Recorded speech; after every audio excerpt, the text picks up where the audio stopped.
tagapagmana.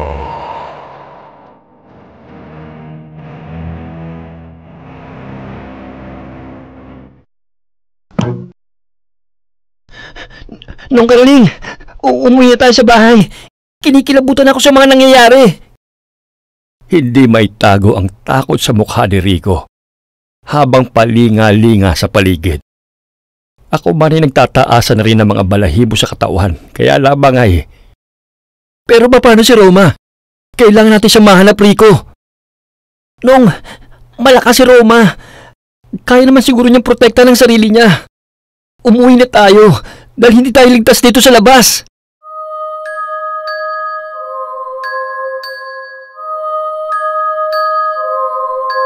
(1998) 2 buwan pagkatapos naming ihatid si Mamay sa kanyang huling hantungan, bumalik na kaming 3 magkakapatid ng Batangas. Nagkaroon lamang kami ng munting salo-salo sa bahay nung ika-40 araw ng kamatayan ng aming ina, dahil wala naman ni isa sa aming kababaryo ang nagpunta sa aming bahay. Alam ko ang iba ay pinagtatawanan kami kung bakit pinadasalan pa namin si Mamay.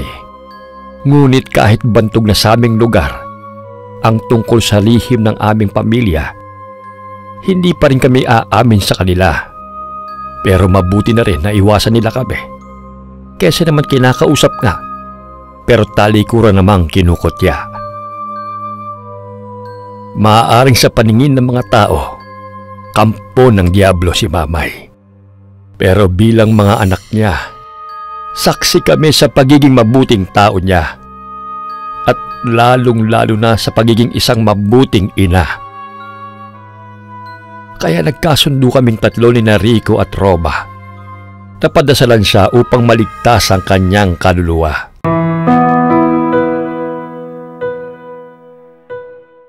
Dahil sa mga hindi inaasahang mga pangyayari, ipinagpaliban muna namin ni Rosalie ang aming kasal. Kailangan din kasi naming ilihim sa kanya ang tungkol sa aming bunsong kapatid na si Roma. Bilang bagong tagapagmana, marami ang naging pagbabago sa kanyang ugali, kalusugan at itsura. Lahat ng pag-iingat ay ginawa namin para lamang hindi siya mapahamak, kagaya ni Mamay at Nanang. Nakapwa na aksidente ng dahil sa pangangaswang. Labag man sa aming kalooban, ikinulong namin si Roma sa kanyang silid.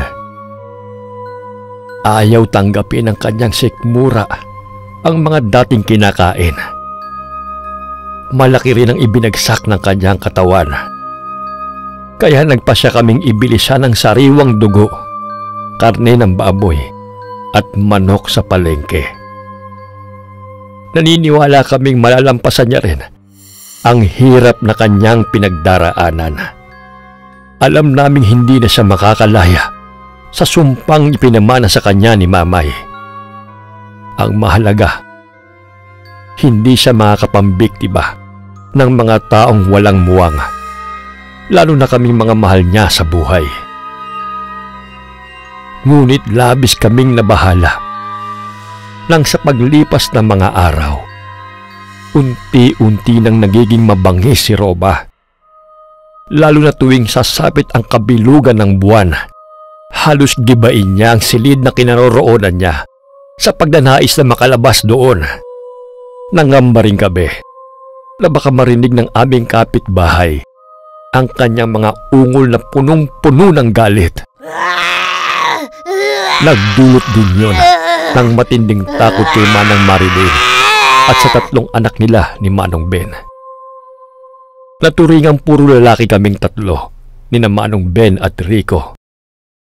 Pero halos maiyak kami dahil sa nakakahabag na sitwasyong kinakaharap ng aming pamilya.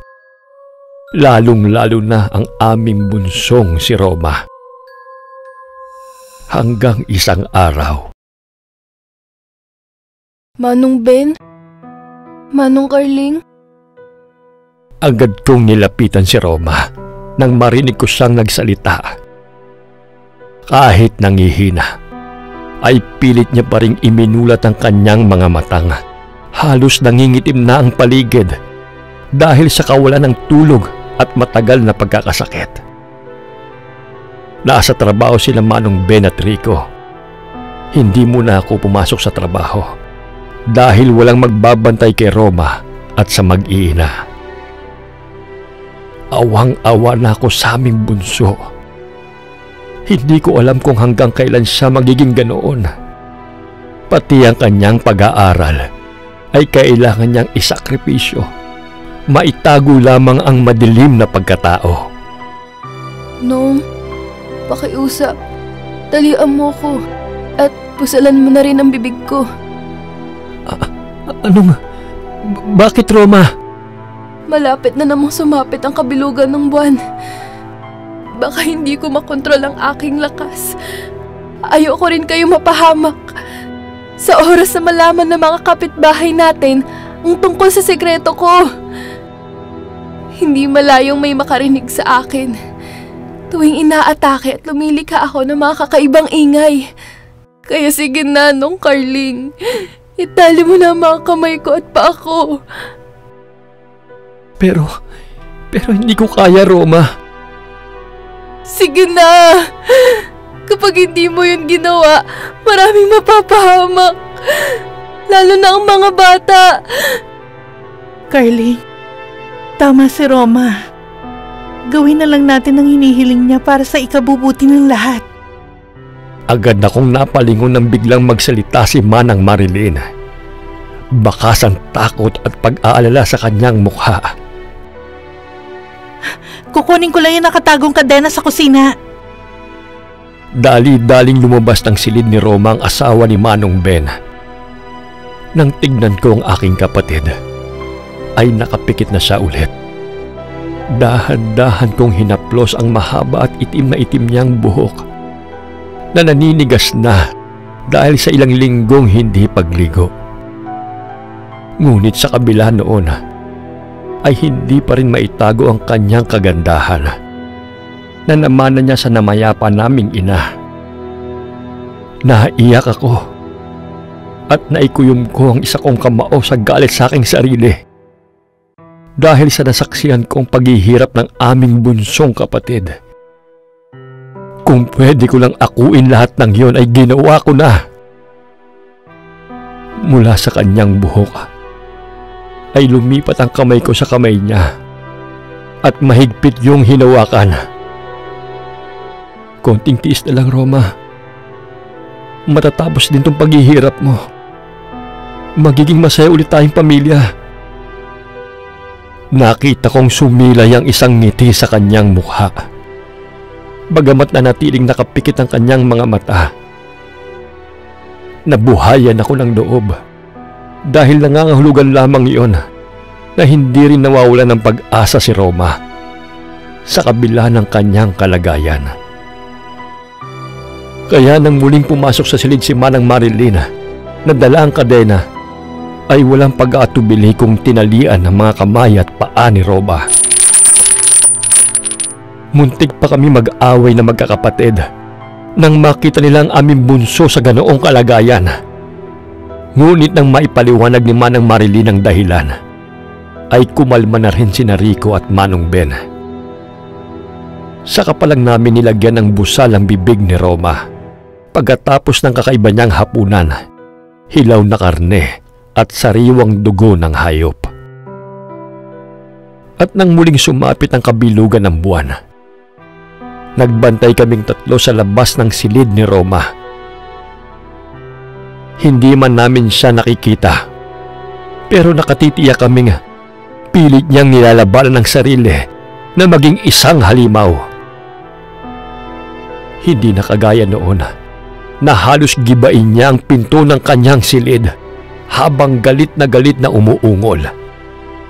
Dahil ng mga sandaling yon, mahinang mga sigaw na tila nagmamakaawa at kalansing ng kadena ang maririnig mula sa silid ng aswang naming kapatid.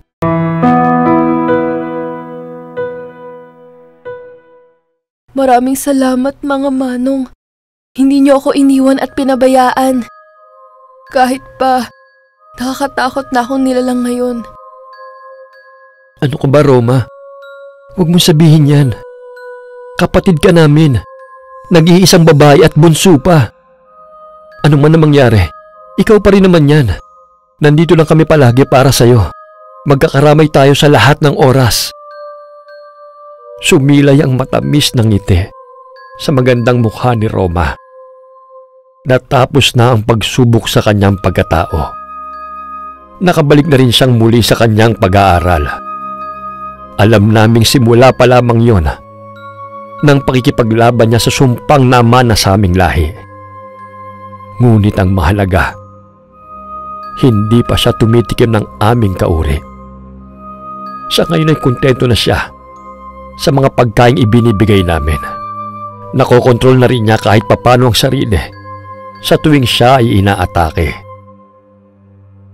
Pero tuwing sasapit ang kabilugan ng buwan, ay kusa siya nagpapatali sa amin dahil hindi na raw niya mapigilan ang kanyang pambihirang lakas kapag ganong pagkakataon. Kahit konti ay napanatag ang loob namin magkakapatid dahil hindi na namin siya kailangang ikulong at bantayan araw-araw. Hanggang isang gabi ay labis ang aming pag-aalala dahil hindi umuwi ng bahay si Roma. Halos gabi na rin kaming nakauwing tatlo galing sa trabaho. Kaya nagulat kami na madatnan namin ang nag-aalalang si Manang Marilyn. Nasaan na kaya si Roma? Sana naman ay walang nangyaring masama sa kanya. Samahan mo ako, Rico. Abangan natin sa may kanto. Baka ginabi lamang ng uwi yun. Agad namang tumalima si Rico. Hindi na namin nagawang magpalit ng damit na pambahay dahil sa pagmamadali. Mag-iingat kayo! Kayling! Rico! Hindi kami nagkikibuan ni Rico habang binabaybay ang daan pabalik sa kantong pinanggalingan namin. Doon din kasi kami dumadaan kapag papuntang trabaho at ganun din pauwi. Diyos ko, huwag niyo pong pabayaan ang aming kapatid. Ngunit bago pa namin marating ang kanto, ay sinalubong na kami ng mga nagtatakbuhang mga tao. Tila ba sila may kinatatakutan at nagsisigawan pa ng Aswang! Dali mo! May aswang! Takbo! Bilis! Aswang! Takbo! Takbo na kayo! Bilis! Aswang! Muntik pa kaming matumba ni Rico kung hindi pa kami kumapit ng mahigpit sa isa't isa. Sinalakay na matinding kaba ang aking dibdib pagkarinig sa salitang aswang. Si Roma, nasa panganib siya. Mabilis akong tumakbo papunta sa kanto para lamang labis na mahindik sa aking nadatnan doon. Isang buntis ang nakahandusay sa kalsada at halos wala ng buhay. Nagkalat din sa kalsada ang pulang likido na natitiyak kong galing sa kanya. Hindi ko maiwasang makaramdam ng awa para sa babae. Wala man lamang tumulong sa kanya. Nasaan kaya ang asawa niya at pamilya? At bakit nila nasabing aswang ang may kagagawan? Wala namang bakas ng aswang sa lugar. Mukhang nasagasaan ang babae na siya nitong ikinasawi. Pero bakit takot na takot ang mga tao at nagtatakbuhan pa? Akmang lalapitan ko na sana ang babae upang sipating mabuti ang lagay niya nang may bagay na biglang bumulusok at labis kong ikinagitla. Sabay pa kaming napasigaw ni Rico dahil sa matinding pagkagulat. At sa isang kisap mata ay parang bulang nawala sa kalsada ang babaeng buntis na nakahiga lamang kanina. Nung Carling, umuwi na tayo sa bahay. Kinikilabutan na ako sa mga nangyayari. Hindi maitago ang takot sa mukha ni Rico habang palinga-linga sa paligid. Ako muna ay nagtataasan na rin ng mga balahibo sa katawan. Kaya lamang ay... Pero paano si Roma? Kailangan natin siyang mahanap, Rico. Nung malakas si Roma, kaya naman siguro niyang protektahan ang sarili niya. Umuwi na tayo dahil hindi tayo ligtas dito sa labas. Nagdadalawang isip pa rin ako kung susunod ako kay Rico na noon ay patakbo ng tinatahak ang daan pabalik sa aming bahay. Muli akong luminga sa paligid bago tuluyang sinundan si Rico.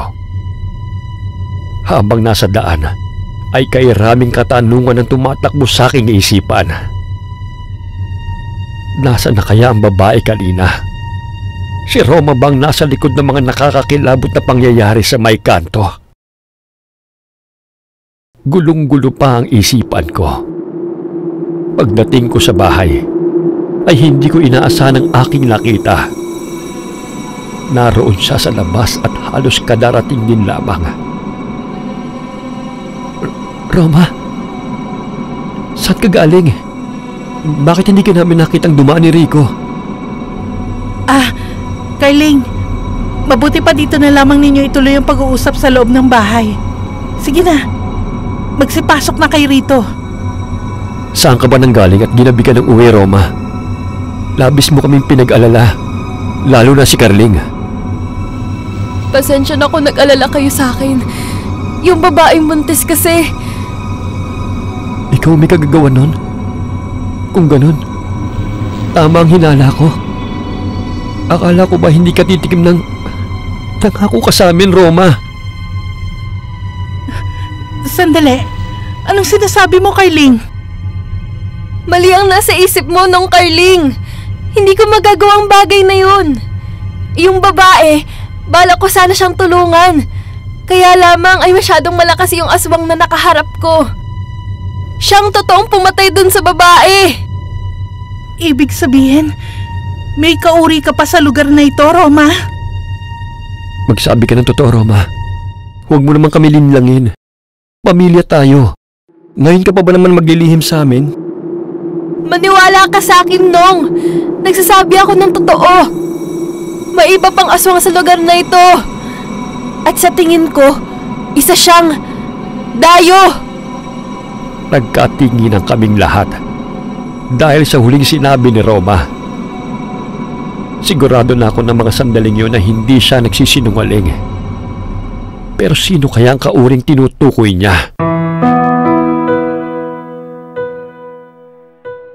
Dahil araw ng linggo kinabukasan, walang pasok ang mga bata at wala rin kaming trabaho. Maaga pa rin akong nagising, kahit na puyat nung nakaraang gabi. Nagtungo ako sa kusina at nag-init ng tubig para magkape. Halos katatapos ko lang isalin ang bagong kulong tubig sa termos nang may biglang kumatok. Sino naman kaya ang bisita namin ng ganito kaaga? Teka, baka si Rosalie. Nakaramdam ako ng pananabik nang maisip ko na baka nga ang aking nobya ang nasa labas. Kaya halos patakbo kong tinungo ang pinto at binuksan yon. Magandang araw, iho. Nakaramdam ako ng pagkadismaya dahil sa halip na si Rosalie, isang babaeng halos hindi nalalayo ang edad kay Mamay, ang akin na pagbuksan. At nang titigan ko ang mukha niya, ay kumabog ng malakas ang aking dibdib. Dahil halos kahawig din siya ng aming ina. Dito ba nakatira si Belen? Sino ho kayo? Bakit niyo po hinahanap si Mamay? Kung ganon, anak ka ni Belen. Kay tagal ko na kayong hinahanap. Sa wakas, natagpuan ko na rin kayo. Pasensya na ho kayo pero hindi ko kayo kilala. Kilala ko ni Belen, ng iyong ina. Ako nga pala si Romancita.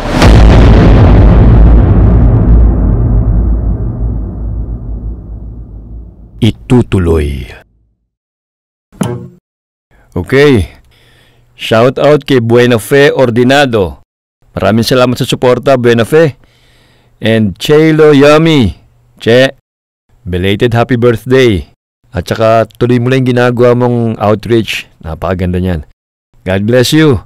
God bless po sa inyo lahat. And maraming pong salamat sa mga suporta nyo.